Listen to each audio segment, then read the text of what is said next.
Hello, Archery family. I'm Manisha, and welcome to the Archery Parent Podcast, what you need to know to best support your archer. Archery life can come at you quickly, and there are often a lot of questions, but not a lot of answers. We are here to change that. We will share tips, how-tos, and what to expect to help you navigate your new archery lifestyle. You'll hear from other archery parents, coaches, and archers themselves. We are going to do this one arrow at a time. Hello, Archery family. I'm Manisha, and this is the Archery Parent Podcast, what you need to know to support your archer and their passion. Our guest today is Crystal Gauvin, who is in New Hampshire right now. Crystal, how are you? Good. How are you? Good. Crystal, I just want to introduce you to everyone. I think a lot of Canadians may not be familiar with you, but you are fairly well known in the US. And Crystal is actually someone who is not just involved in the archery community in the US, but also on the world level for World Archery and the IOC, which is pretty cool. You started as was it a recurve archer or a compound archer? Well, it depends on what you classify as starting. So I shot a recurve bow for a whole, I think, 2 weeks and hated it. It was miserable, and got a compound bow for Christmas. And that was really how I got started in the sport and kind of took off from there. So I really say I started compound, but, technically there was the couple weeks of recurve. What was the misery? What was it that you didn't like about it? Good question. It just wasn't fun. It just was not natural for me is the easy answer. The sport is not one that you started when you were younger, where a lot of people typically start, their teens or even younger. Why did you pick up archery? And you seem to set your goals pretty early. Can you just talk a little bit about that?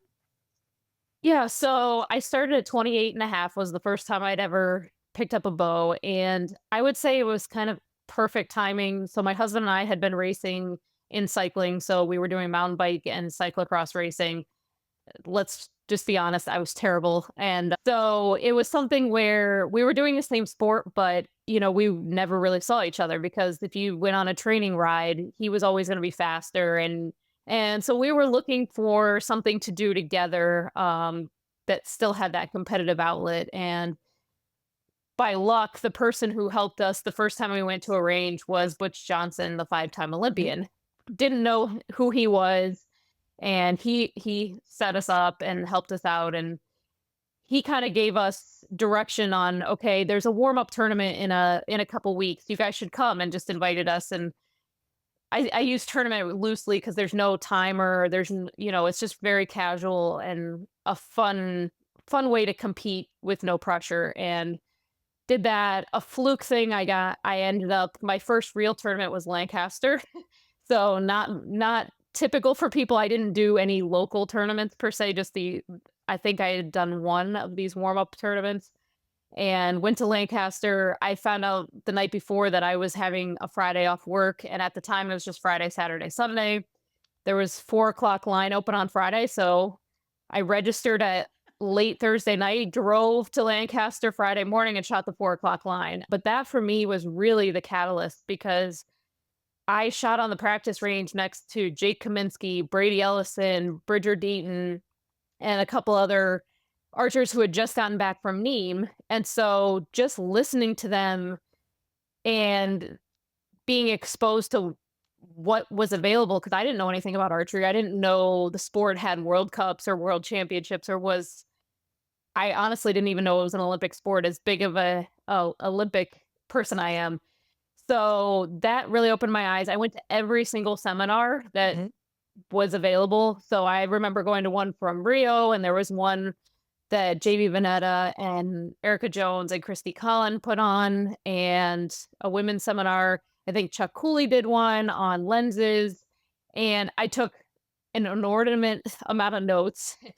went to that, but it really fired me up because I didn't make the cut. I finished 18th out of 16. I think 16 made the cut and I finished 18th. And again, this is my very first tournament. So I had gone with 5 arrows. I like to tell the story because I didn't read the rules and I thought I'd done this local, warm up where it was 3 arrow ends and that's what qualification was. And then Lancaster at the time, when you made it to eliminations, you had to shoot 6 arrow ends. So I wouldn't have had enough arrows to shoot elimination had I made it.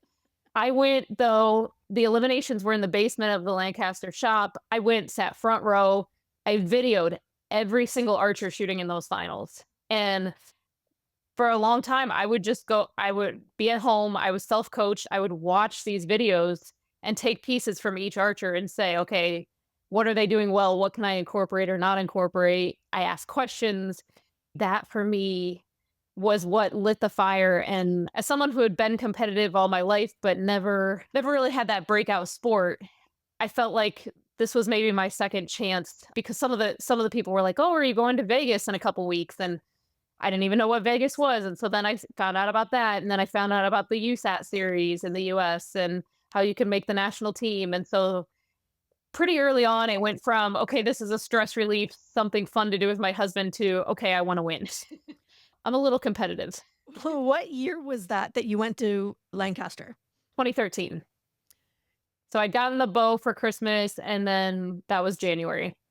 Your story is very similar to Reese's, where he got a compound bow for Christmas and then he went to a little tournament locally. We had no idea what actual bows look like. So he walked in with a hunting bow and he was terrified the whole drive. It was a 45-minute drive. He looked green and he's like, I just was shooting this at some place outside.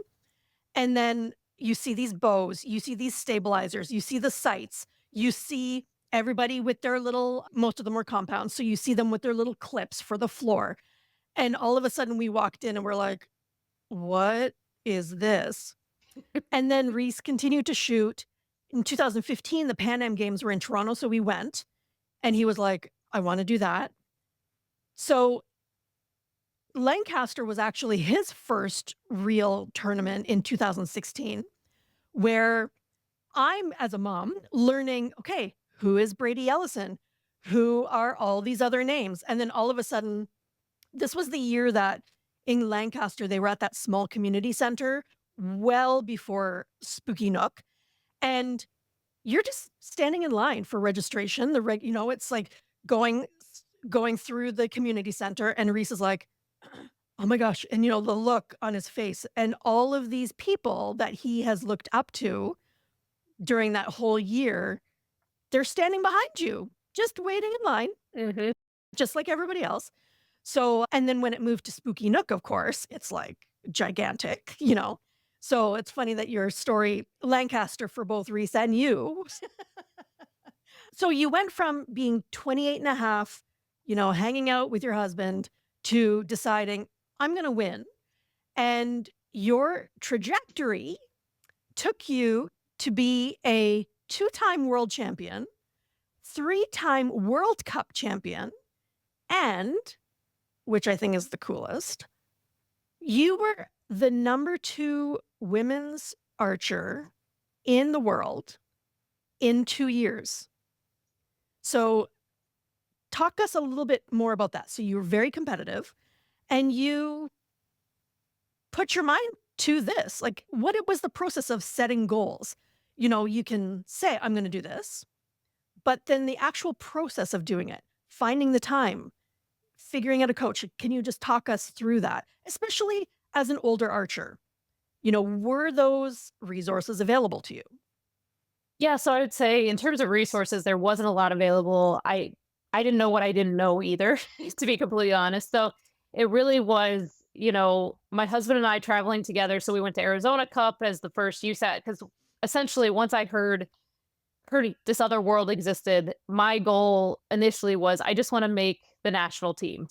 And so I looked at it and said, okay, if I just go to all the tournaments, my odds of making this team are probably, just the national team, probably pretty good. But to do that, I got to go to all the events. So went to each event, and I would say, I kind of finished the same spot. I'd face Jamie or Christy or Erica in that same round and get knocked out. As these are the best in the world at the time, women. And I was having to shoot against them my first outdoor tournament, my second outdoor tournament ever, because there weren't local tournaments that I really had to do outdoors. So it was really this, I was getting thrown to the wolves. I'm using all the techniques I learned growing up in other sports.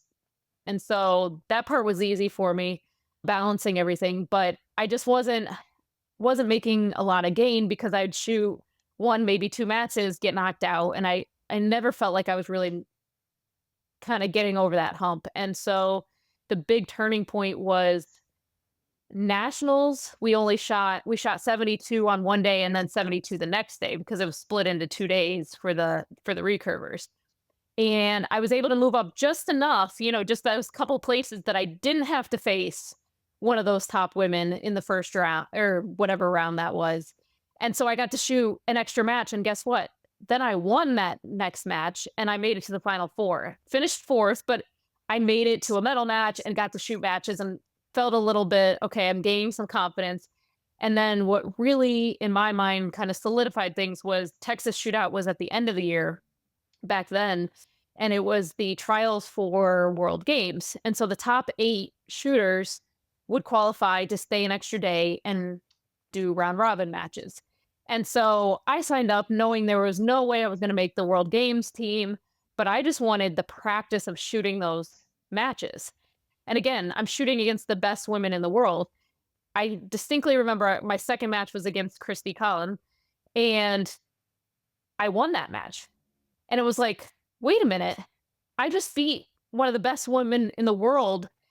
But that really was the turning point because I got to shoot a bunch of matches and got that practice. And that's where I kind of flipped a switch in how I practiced after that. It wasn't just training to train. I had a new kind of methodology of how I went about training, and then had an opportunity with work to take some time between jobs and went to my first World Cup because Indoor World Cup, now the Indoor World Series, is open to anybody. And I highly encourage people. It's a great opportunity to get your foot in the door. And I used it similarly to, this round robin thing. I was thinking, I just want to go and throw myself in against the best in the world. Had zero expectations of winning. That wasn't on my radar at all. Got a new bow 2 weeks or so before I went because my husband's like, you really need a backup bow. You can't go all the way to Morocco with one bow. What if something happens? So had gotten this bow, fell in love with actually the backup bow that he had bought off Archery Talk for $300 and went and won. So that kind of just instantly skyrocketed my expectations and what was possible. And then it wasn't, making national team. It's, I want to make the World Cup team. I want to win a World Cup. I want to go to World Championships. And, the list goes on and on and on.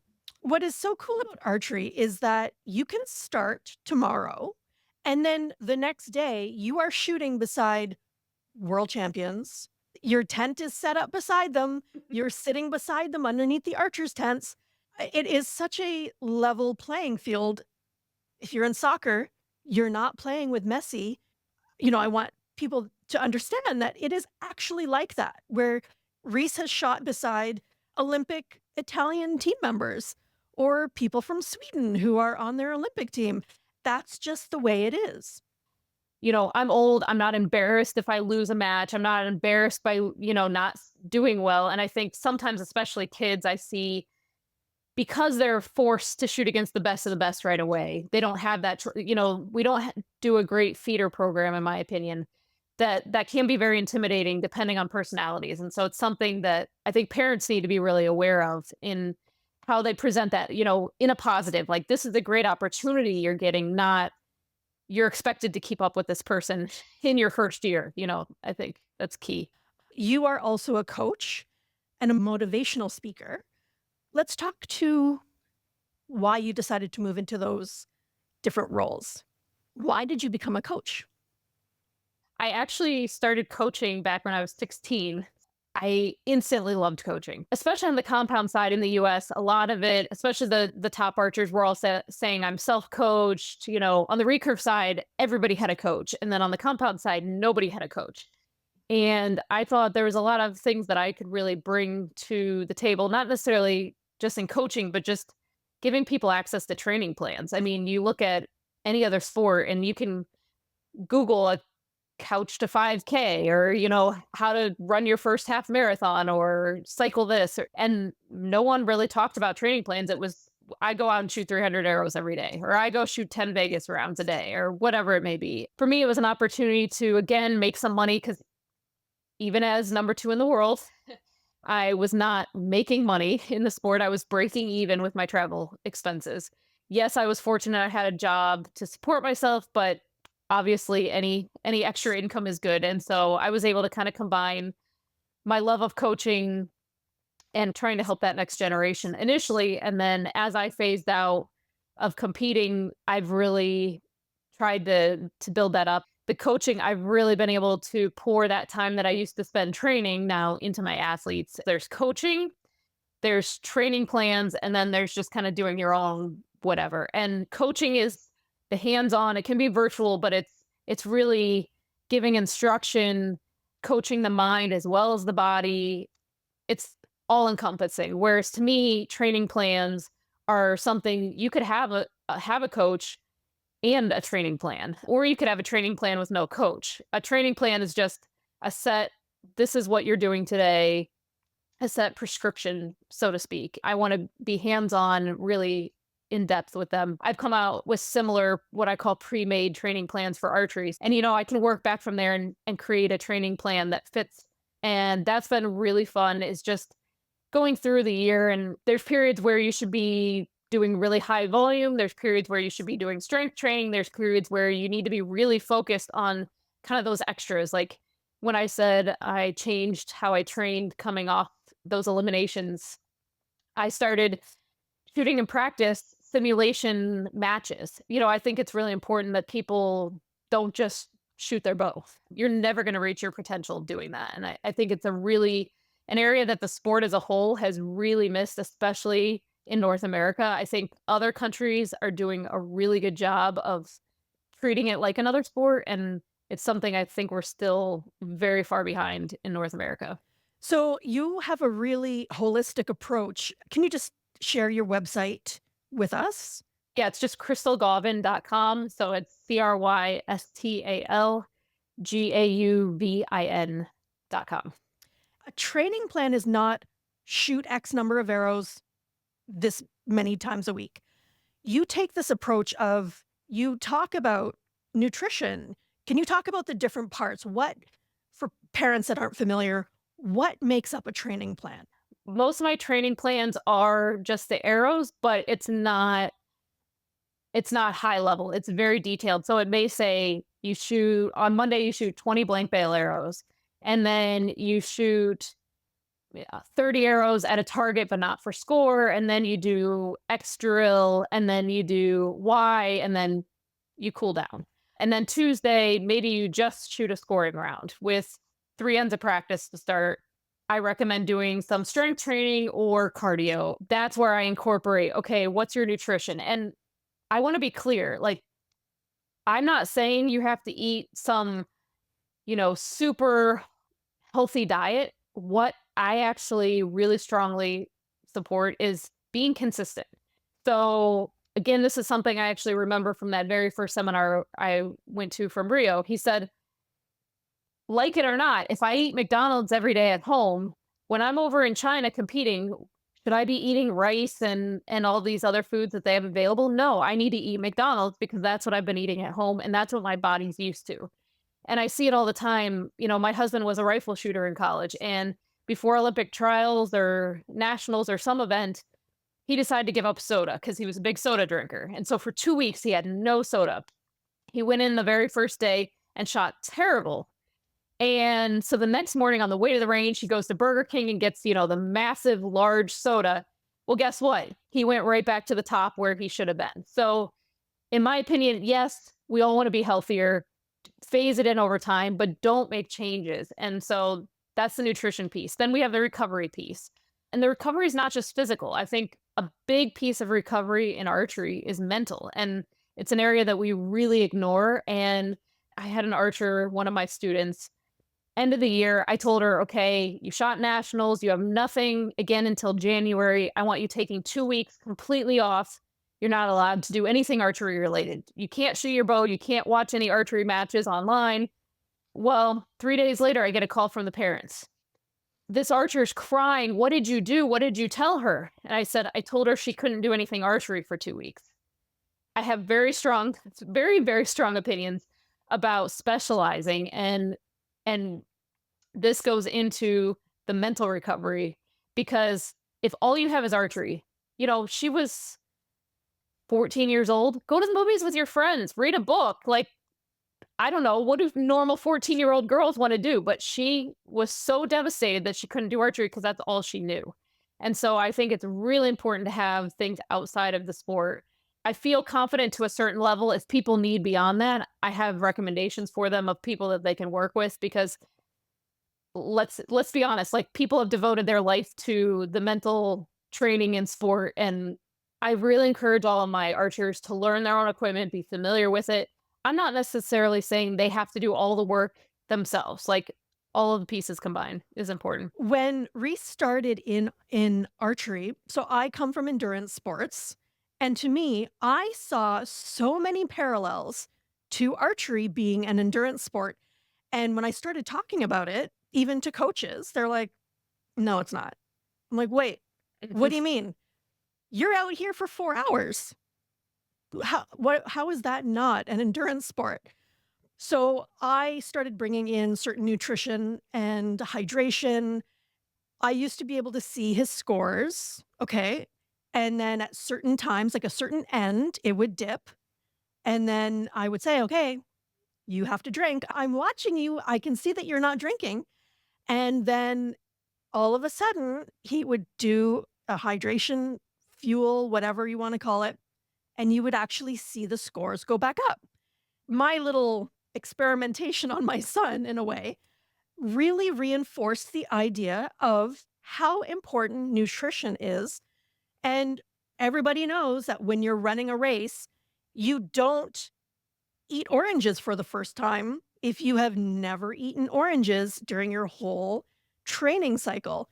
I had one great friend, her first time, she qualified for Boston, and people are offering food as she's getting into her corral. And she's like, oh, these kids were offering oranges. And oh my gosh, I had some. And then she got to the start line. Her time, her wave goes. And all of a sudden she's like, I was dying because of these oranges. Her body just did not know. So, the importance of people knowing what their bodies can accommodate. And, there are times to try something new if you're in a different place. But if you know what works for you, you have to stick to it. Grocery stores are great, but if you're in a different country, sometimes that doesn't always work for you. So, you can be super, super healthy throughout the whole week. But if you're not getting certain components for your diet, your body can't function.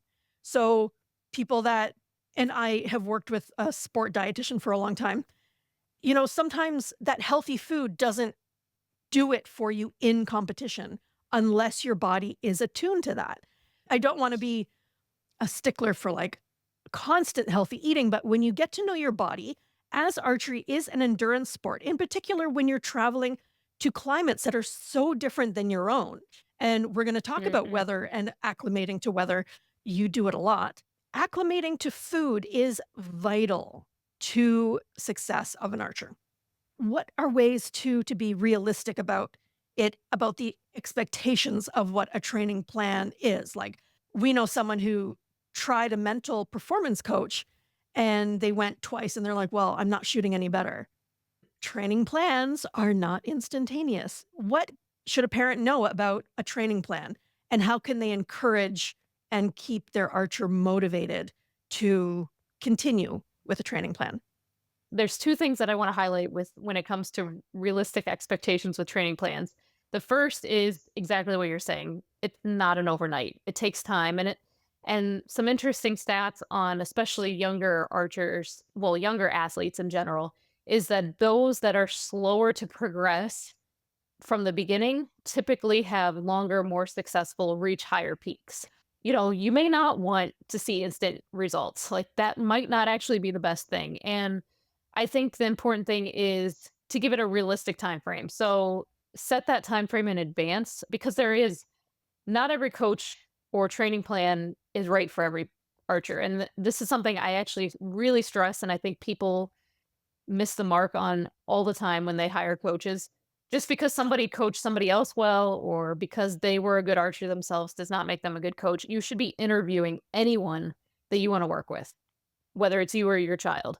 And you should be asking certain questions and finding the right fit. I tell people, I make them interview me, even if they say, "Oh, I want to hire you." No, we have to have a 30-minute conversation and make sure it's the right fit because I don't want to coach somebody who's not going to benefit from working with me. Archery is still so new. And what would the questions be?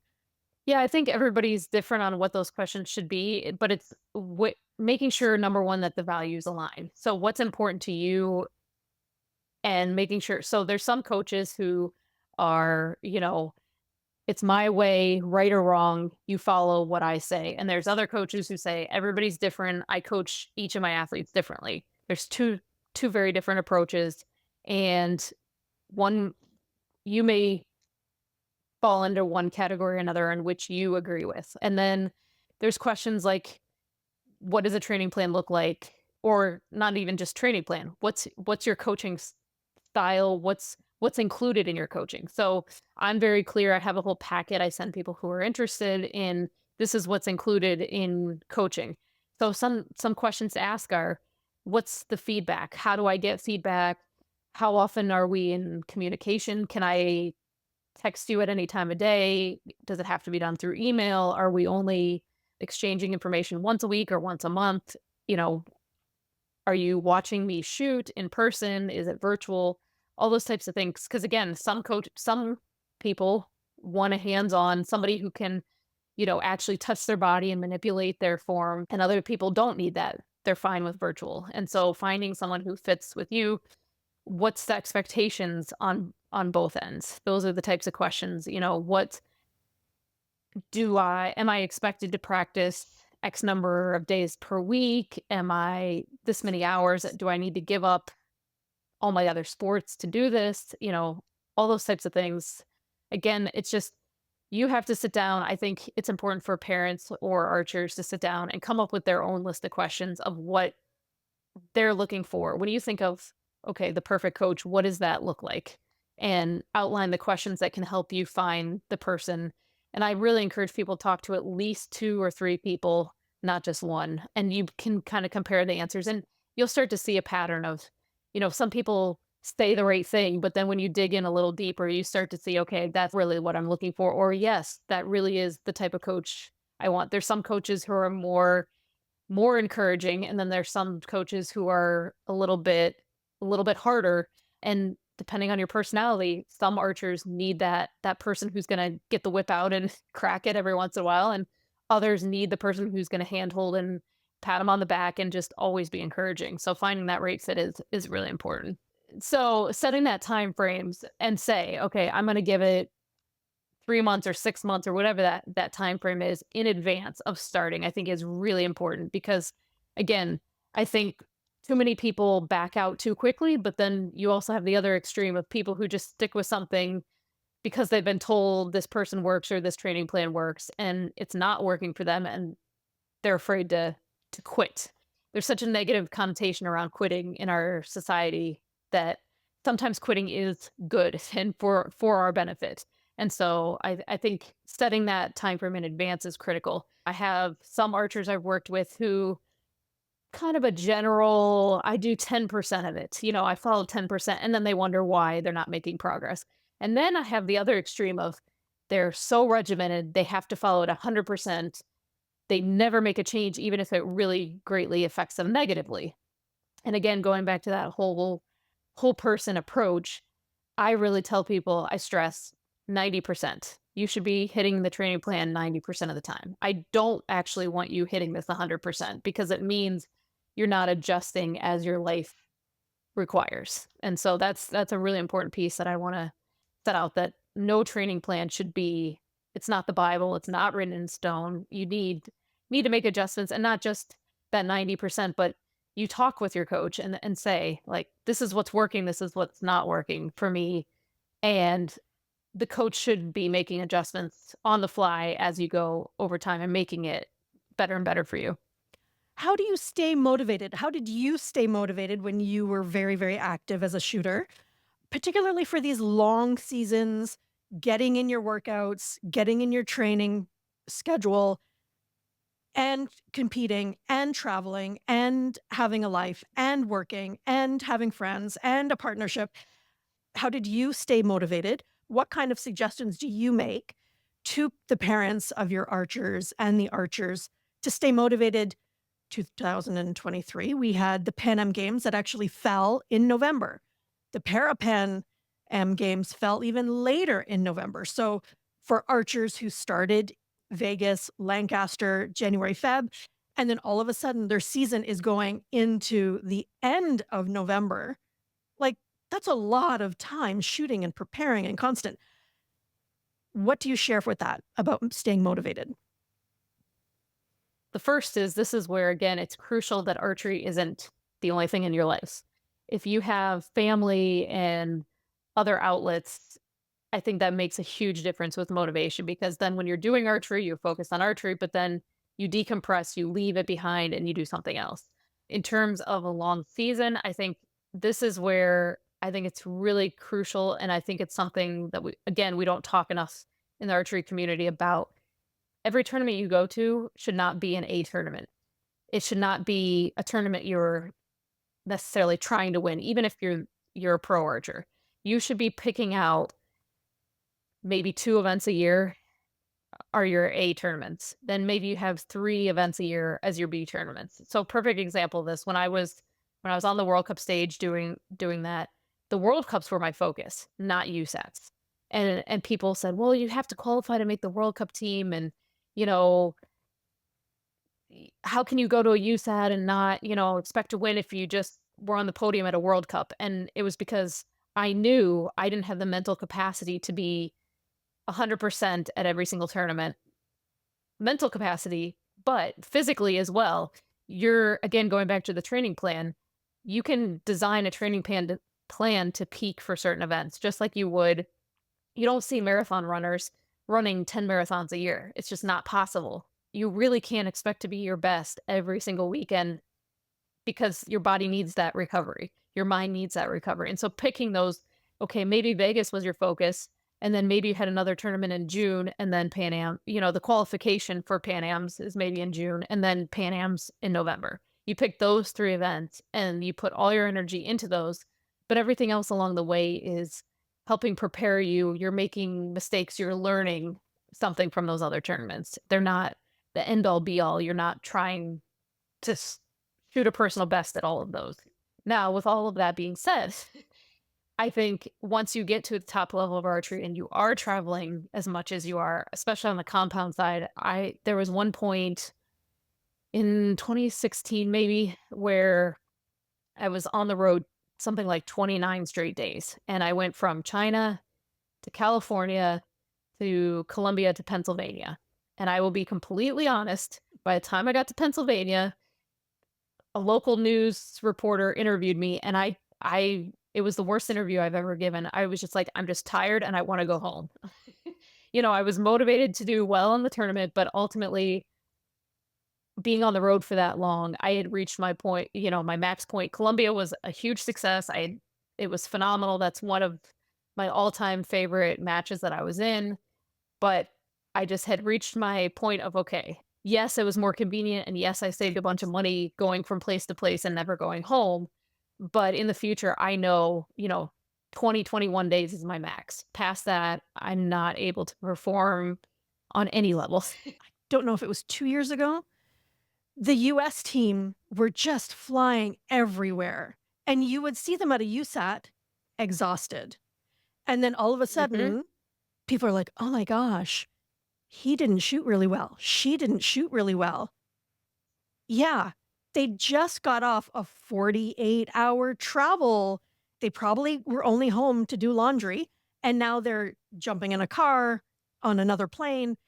Like, there has to be a rest for your mind and your body. Sometimes that's not possible due to scheduling, but there has to be a very conscientious time for that. One of the things I wanted to talk about, the perfectionism spiral, and this goes really well into what you were talking about, thinking you always have to be on and perfect and doing well all the time. People think that you have to be perfect all the time, but in reality, you're, in a way, constantly in archery trying something new, whether it be a little tweak here of this muscle, a new piece of equipment, a new thought process, a new form change, something. Especially when archers are starting out, they have to know that it's okay to be making mistakes, but they're learning opportunities. When you know that you're in this learning process and uncomfortable, outside of your comfort zone, but in the effort to make things better, you as a stronger archer, your scores go up. What is it that you want to share with parents? How can they be supportive during this, especially when things aren't going well? Yeah, I would say first, if you're not familiar with work on the growth mindset, definitely read up on that and help your archer understand what having a growth mindset means. Because I think that right there is crucial. It's looking at things as an opportunity, not as a failure or not as, you know, as a negative. Really seeing it as an opportunity because I mean, let's be realistic. Anybody who's shot a certain score, if you just get complacent, you're never going to beat that score. I mean, it's just common sense will tell you that. If you never make a change from what you did, why would your score ever change? So it's always about tweaking, finding something different. And a lot of times, yeah, that's going to set you backwards. But for parents, I think it ultimately comes down to what's your role? Your role, in my opinion, with your athlete is support. You're there for them. You bring them the food, you bring them the water, you make sure that they don't have to think about those things. You get them there on time. Make it as easy as possible from, a high level. But you're not the person, like I've seen parents, they start questioning when, an athlete has a couple bad tournaments. Well, what did you do wrong? What did you learn from this? And I think that just sends the athlete down that downward spiral pretty quickly. And so your job is, what was fun today? Phrase everything in a positive way. And ultimately, in my opinion, it's always back to how can we make this fun? If the athlete's not having fun, they're not going to stick with it. They're not going to be motivated. They're not going to put in the time and the work. So finding a way. And yeah, losing isn't fun, but did you meet a new person, from another country? Did you, do something well in terms of like eating or drinking on your set schedule? At the tournament, there's always something that did go well. And so focusing on the fun aspect, I think even, at the pro level, you see the pros that are doing well and winning tournaments consistently are the ones that are out there smiling and having fun. They're not the ones that are super serious and miserable and, take it at that level. So always making sure the piece of fun is included. And I think that's where parents can really come into play. Right. When parents see the process of going through a change, they go to seeing groups that are really great somewhere on the target. And then all of a sudden, the groups start opening up and one arrow goes this way and another one goes this way. And the group kind of moves and kind of does the dance of the golden ring, kind of thing, and then widens up a little bit. And then they think everything's falling apart. But, it's like when you're cleaning a room, it always looks worse before it gets better, right? You've got stuff all over the place, and that's what arrows do too. And that's the vital time to be supporting, because if you're projecting, oh my gosh, the arrows are going everywhere, that's not going to help anybody. Don't bring binoculars. Don't even look at where their arrows are, because then you can't accidentally say something wrong. If you have no idea where their arrows are, let them speak to you, let them tell you, I think is huge. Yeah. And you can wait because you can see where they're actually pulling them from. So, or sneak a little look, like if you have a monocular, you can just sneak a look while they're retrieving. Don't do it while they're looking back at you. Yeah, and that's like, I think the first, maybe definitely the first year, maybe into the second year, parents are always glued to the binoculars or they have their own little scope. And you've got your archers, they'll shoot and then they'll look back and then they'll shoot and then they'll look back. And that's actually, that can be really, really disruptive for their training. There are some coaches that say you're only allowed to scope your arrow every third arrow, or, they don't want shoot and then duck ahead, shoot, duck ahead. You see parents, they think they have a straight face, but they don't. Your archer knows you. They know your little tweaks in your face and they know what your reaction is. Yeah, that is such a great point. I wanted to talk about how can archers and parents prepare for weather. So you are in the Northeast of the US. If you're shooting in the Southwest, where the weather is significantly different, what have you learned about acclimating to weather? What's in your kit? What do you use to prepare? Again, this is one of those, it's going to be different for everybody. For me, I'm very heat sensitive. I have all my life, I've been someone who, really struggles in the heat. And there's people that are on the complete opposite side. They get really cold and they struggle with that. And so I think knowing yourself first is crucial. But for example, Arizona Cup, it was my first outdoor tournament. I didn't know what to expect. I'm coming from the Northeast, shooting in the snow, getting sight marks. But there was a couple of things that I knew right off the bat. So I have very sensitive eyes. I'm blue-eyed, so the sun bothers my eyes more than most people. I can't be outside without sunglasses. So something I knew right off the bat, okay, I need to find sunglasses I can shoot in because I will not survive in Arizona sun without sunglasses. I can't. Some people can, but for me that was a crucial. So okay, that was the first step, is finding and trying it out. And yeah, I may have snow, but there are sunny days in the winter, so I could try and practice. And you don't necessarily have to shoot an arrow to be able to see, can I see to shoot an arrow? You can draw back, let down, whatever you have to do.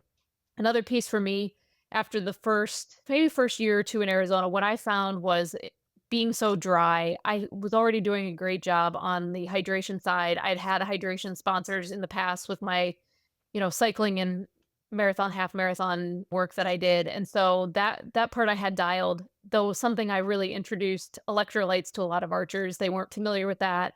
But in Poland, I had an issue of heat stroke one year at the World Cup. And so I came back that year and said, okay, I know now when I go to Arizona, my body's going to be more susceptible to the heat from the research I did.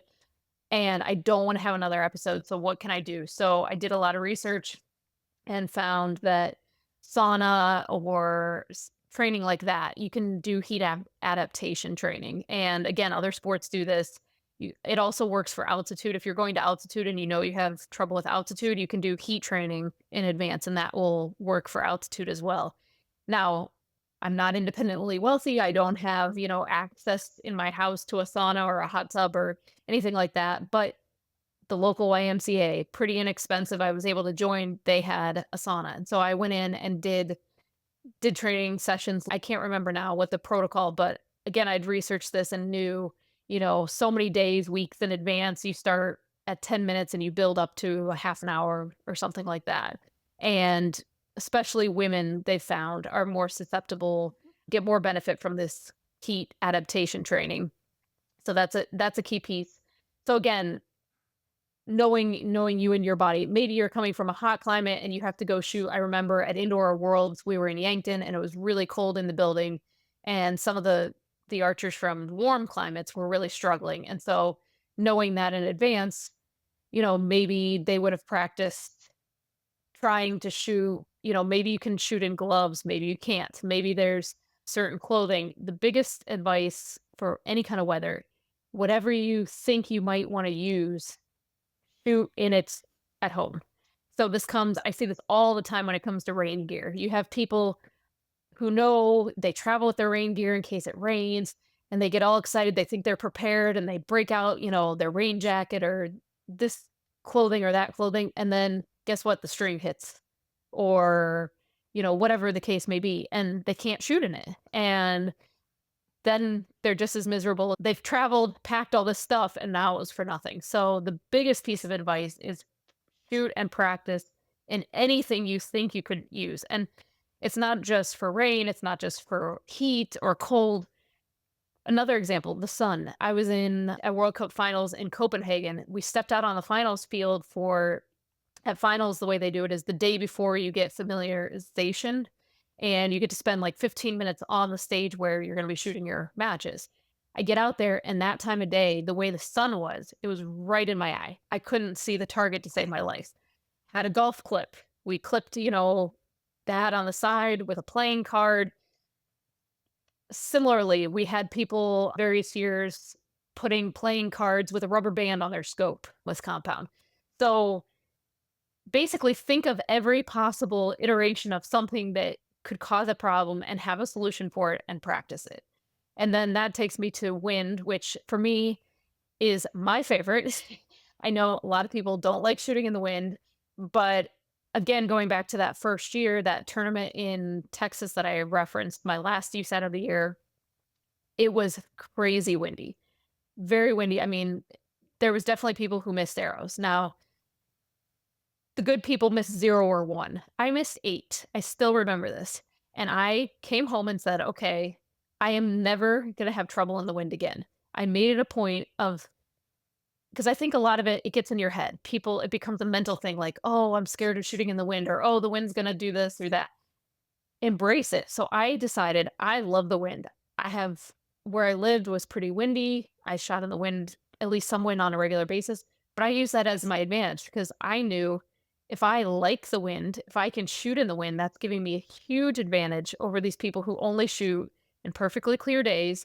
And you may live in a place where it's clear every day, you have no wind. I know people who have borrowed like those big animal fans, that they use for horses or whatever. Put that right on you. Feel what that feels.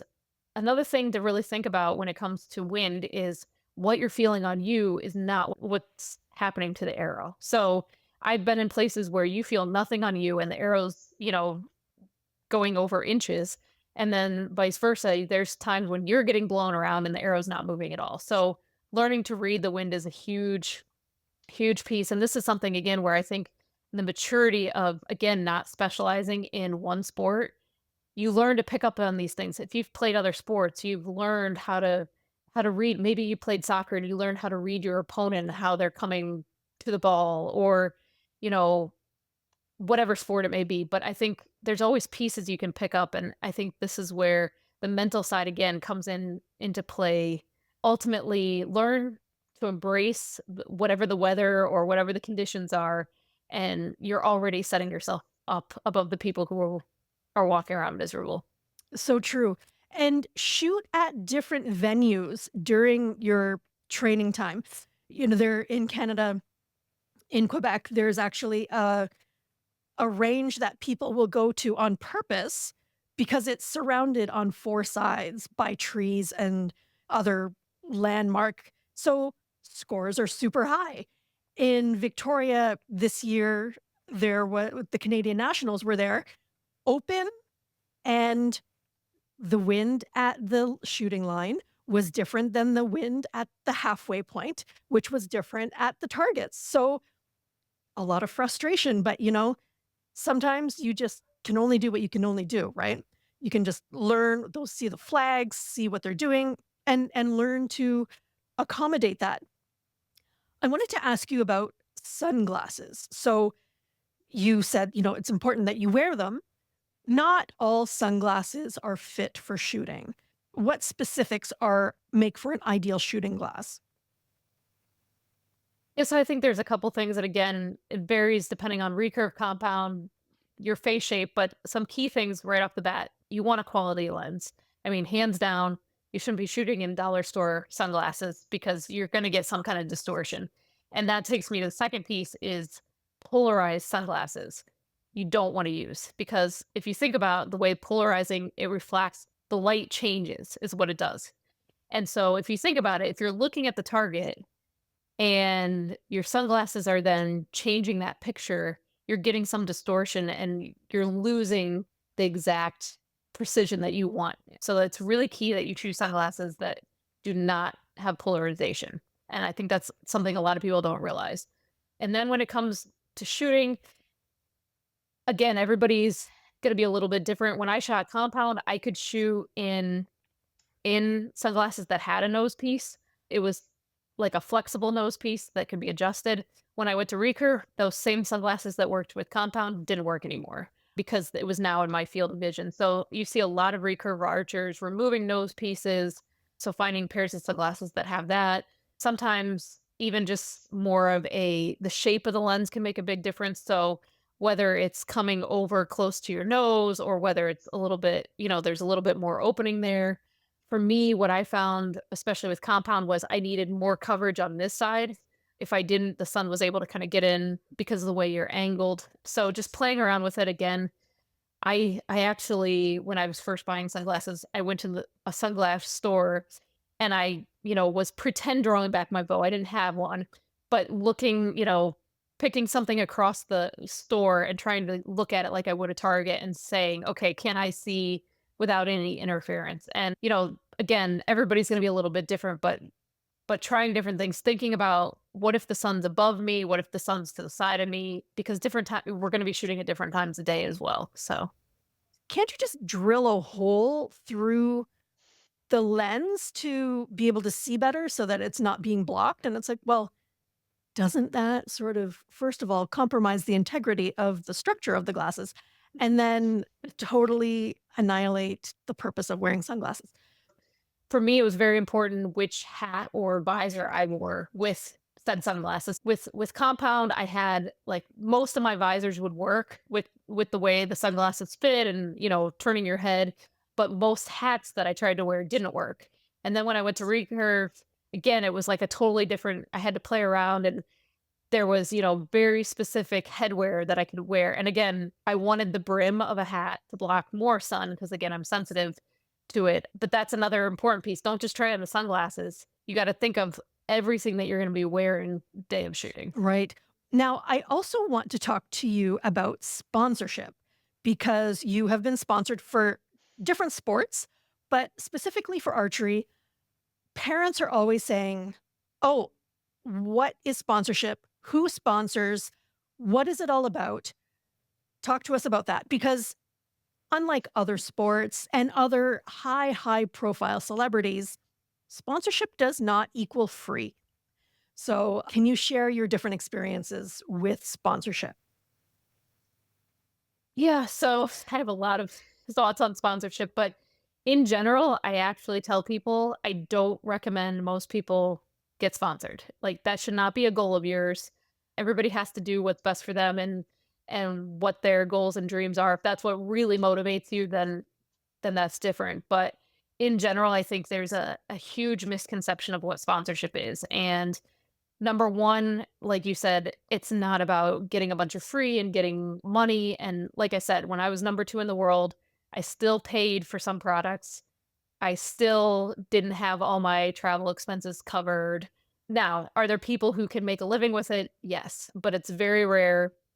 And I think what people don't realize is sponsorship isn't just I shot well, now somebody's going to give me stuff for nothing. No, you have to think of it, they're a business. They're looking at their return on investment. So what are you providing to them? And I think unfortunately, or fortunately, depending on which side of the social media game you're on, sponsorship has become so much about your social media presence. And so you have to think about if I'm going to be sponsored, I'm expected to do X number of posts a week, a month, whatever. That's time away from shooting. That's extra time. And it's not just the physical time of writing up a post. Yeah, that may be easy, but it's thinking about being creative, thinking of the ideas, interacting with your followers. Something that's not talked about enough is, especially as a female archer, there is a lot of international males that will be reaching out to you, and not necessarily in a positive way. you're to this, you're not enough of this. And so the more you raise your profile in terms of sponsorship, the more you're going to deal with this. And so I think it's really important for people to understand when they're committing to a sponsorship that they're expected to give as much to the company, if not more, than what they're getting in return from the company. And a lot of sponsorships are 30% off, or 25% off, some kind of pro pricing, and it locks you in. So it goes back to what you were talking about earlier, being able to try and experiment. You cut yourself off from that right off the bat by signing with a company for an X period of time. So I think, especially for younger or developing archers, I think locking yourself in is a huge mistake. Again, for a 30% discount, I think it's really tough. And another piece with the younger, I see a lot, but it also can be with adults too, is the added pressure then of now somebody's expecting something from me. So now I have to perform better. We all know we all have enough pressure to do well internally. We don't need that extra stress of, well, this sponsor expects me to be on a podium. This sponsor expects this, or they're going to cut me. And I see it all the time in the pro ranks. Like, you know, certain bow companies in particular, their athletes get, really nervous their last year because they're typically 3-year contracts. And on the third year, you really see them start, well, if I don't win this, or if I'm not on the podium, I'm going to get dropped in October. And you see it kind of self-actualize, and they do worse that year, that third year of the contract, than they did the first 2 years when they weren't worried. So I think it's really important just to think about again, look at the big picture. What are you giving up in exchange for signing these contracts? And let's be honest, like, no one's going to think better of you. Everybody thinks like, oh, I got this shirt, I'm sponsored. Now, everybody thinks better of me. No, no one cares, because everybody's wearing those shirts. And 90% of people wearing those shirts aren't even actually sponsored. So be that person. It's kind of funny that nationals that I referenced my first year, when I made the top 4, I actually got bronze, now that I remember, because the girl that got 4th, I was 3rd and she was 4th. So we were shooting against each other, and neither one of us was sponsored. And everybody else, has their sponsored shirts, or their sponsored shirts when they're not really sponsored. And we were just wearing our normal clothing. And for us, it was kind of an extra, like, kick to all those other people. Like, look at us, we can wear whatever we want, and we beat you. Yeah. So I think sometimes it can actually be added motivation and uh, a good thing. So, but ultimately, I think it's read the contract, read what's required.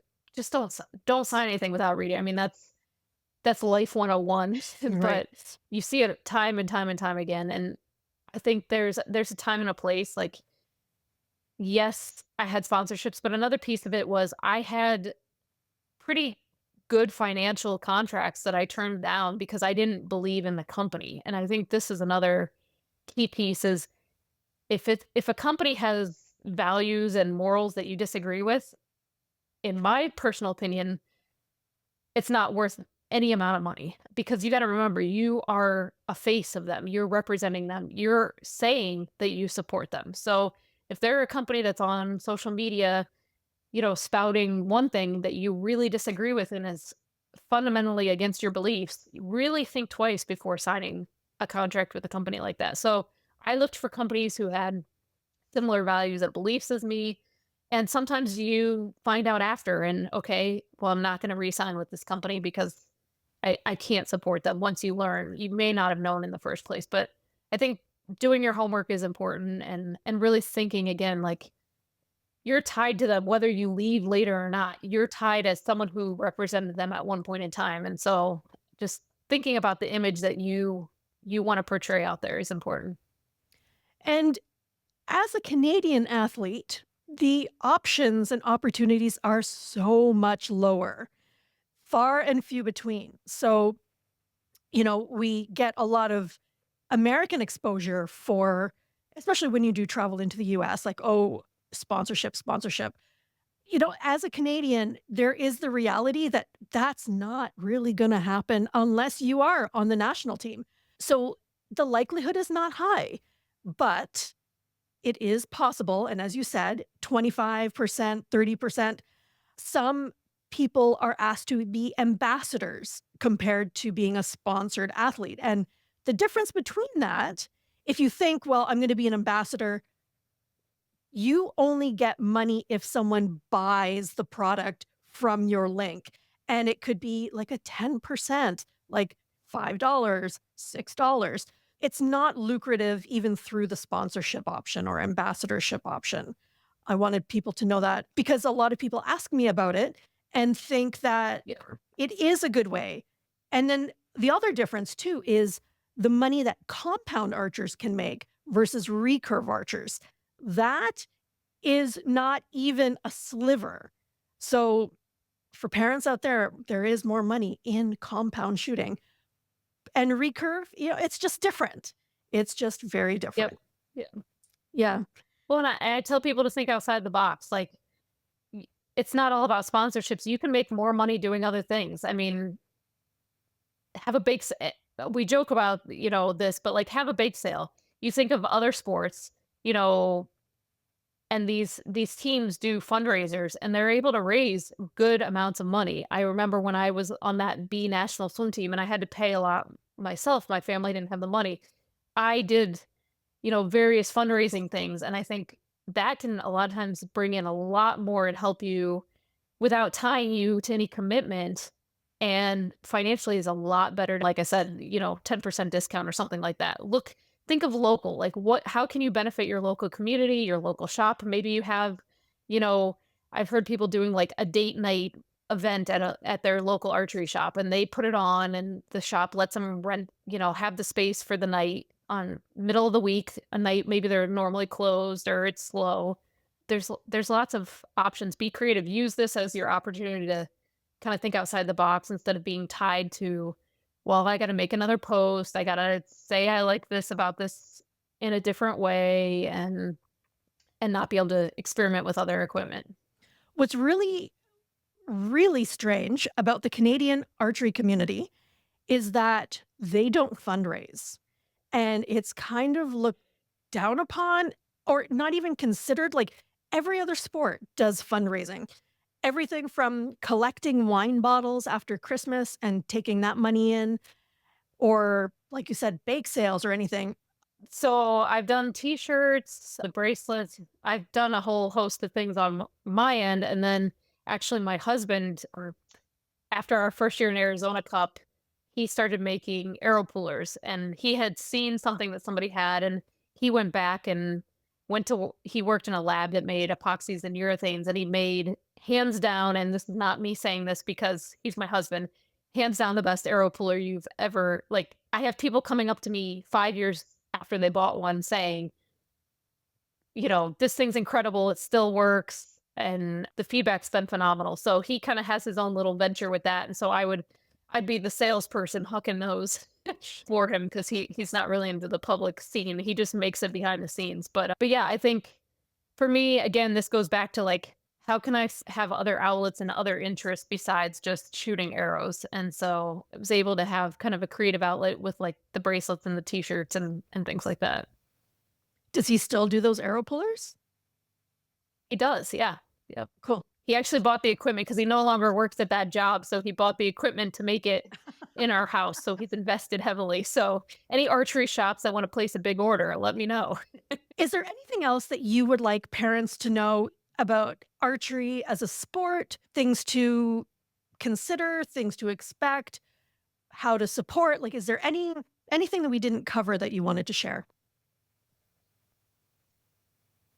I think going back sort of to the specialization that we talked about a little bit about, because I'm so passionate about that side of things. I think remembering that there's kind of two trajectories for archers. You can be really successful early on, do all the junior circuit and do that well, but 95% of those archers are never going to see success at the senior level. And then there's the archer that takes the long-term approach. And I think, again, kind of going back to that feeder program, I think we miss a lot of this. Like, we have people leave when they go to college and they don't come back because they're told they're too old or, you didn't ever make that world team when you were 17. So why do you think you're going to make it now when you're 25? And I think this is a huge mistake as a whole sport. And I'd like to see more parents encouraging their kids. Like, it's okay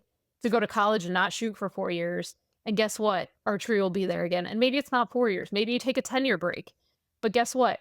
Had I not been financially stable and had a job and my husband was working, I never would have been successful in archery, And so that's something important to remember too, that, having those other pieces in place in your life actually can help support your archery, because as we talked about, there's not a lot of money in the sport. And so Wild is a perfect example of one of the few people. He had success early on, but he got burnt out. He said he hated archery.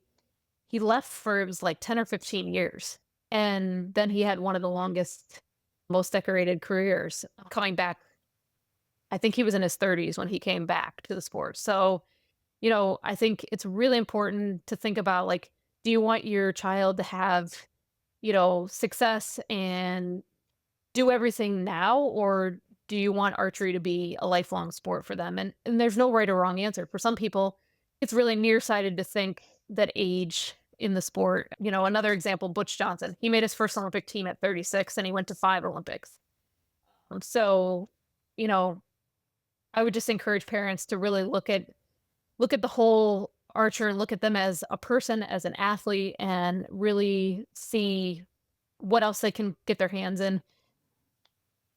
I say for myself, as a perfect example, I didn't even know archery existed. I didn't know it was a sport. So your child may be really into archery. They may love archery, but there may be that sport out there that they're even better at and they don't know about. So I think it's important just to expose them to as many things as you can. And they're going to learn lessons in whichever avenue they take. They can carry those on to the rest of their life. Nice.